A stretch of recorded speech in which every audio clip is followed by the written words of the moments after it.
Bismillah. Assalamualaikum warahmatullahi wabarakatuh. Perkenalkan, nama saya Sarip Fahmi Mayansyah. Saya dari Prodi Pendidikan Teknologi Informasi dan Komputer semester 3. Baik, pada kesempatan kali ini saya akan membahas tentang pengembangan kurikulum pendidikan yang ada di Indonesia. Yang pertama, sejarah kurikulum di Indonesia. Sejarah kurikulum di Indonesia silih berganti. Pertama terjadi pada tahun 1947, 1952, 1964, 1968, 1975, 1984, 1994, 2004, 2006, dan yang terbaru ini kita memakai sistem kurikulum 2013. Baiklah, Undang-Undang Sistem Pendidikan Nasional menyatakan bahwa kurikulum adalah seperangkat rencana atau pengaturan mengenai tujuan, isi, bahan pelajar, serta cara mengenai pedoman penyelenggaraan pembelajaran.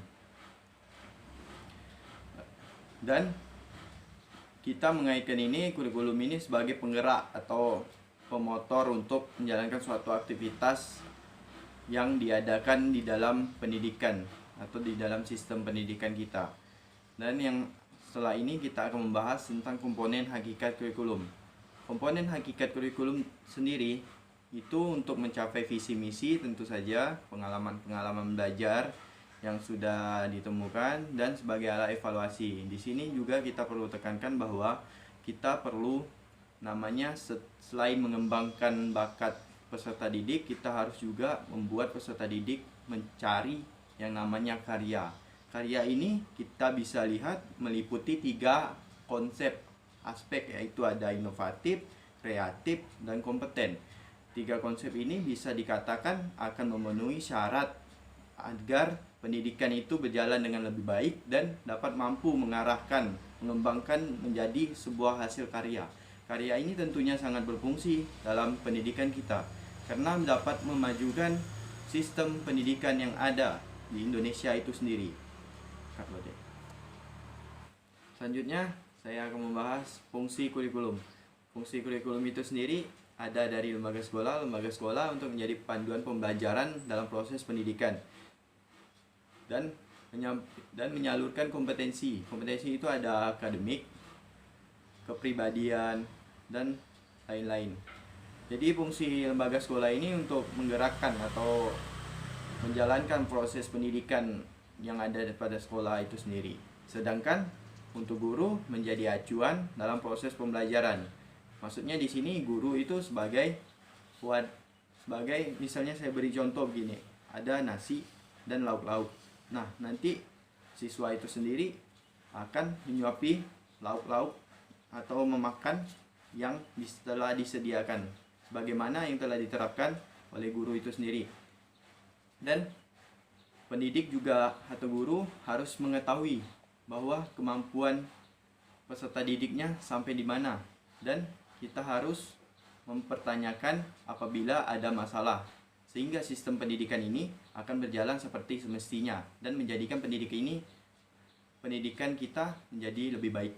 Dan siswanya sendiri itu tadi yang saya bilang, makan sampai di mana dia bisa menentukan atau mengambil selektif dalam menangkap pembelajaran yang dilakukan oleh pendidik atau gurunya tersebut. Selanjutnya saya akan membahas prinsip kurikulum. Prinsip kurikulum itu sendiri untuk menggali potensi-potensi siswa yang bagaimana ada ultrakurikuler, kokurikuler, ekstrakurikuler. Jadi di sini kita bisa lihat bahwa mengembangkan bakat-bakat dari peserta didik itu sendiri atau siswa sangat dikembangkan dan sangat menjadi perhatian untuk memajukan sistem pendidikan kita. Ini sangat bagus karena bakat yang terpendam juga ada pasti dari peserta didik dan kita bisa menyalurkan bakat-bakat tersebut ke dalam yang lebih positif. Pendidikan tanpa kurikulum itu bisa menjadi masalah karena tidak akan bisa menjadi tolak ukur dalam pendidikan. Kita harus menjadikan tolak ukur dalam pendidikan apakah itu akan maju atau malah mundur.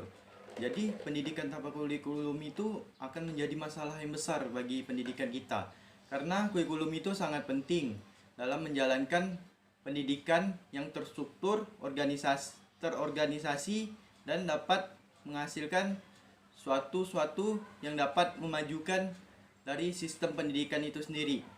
Jadi kesimpulan saya sendiri secara pribadi, kurikulum ini sangatlah dibutuhkan dan sangat akan menjadi evaluasi apakah sudah maju dan apa perlu ditambahkan untuk menutupi kekurangan-kekurangan tersebut. Dan yang perlu diingat bahwa sekarang di kurikulum 2013 ini dimasukkan ilmu pengetahuan teknologi atau IPTEK. Sangat menjadikan guru atau pendidik akan melakukan suatu yang namanya perubahan dalam berbasis teknologi. Contohnya saja, dulu orang-orang menggunakan buku dan sekarang hanya memiliki gadget, handphone, laptop dan segala macam, tinggal mengakses internet, maka yang dicari akan mudah didapatkan. Dan kita harus menjadikan teknologi ini sebagai peran yang penting dalam kehidupan kita. Karena kemajuan ini sangat baik dalam ilmu pendidikan dan kurikulum juga.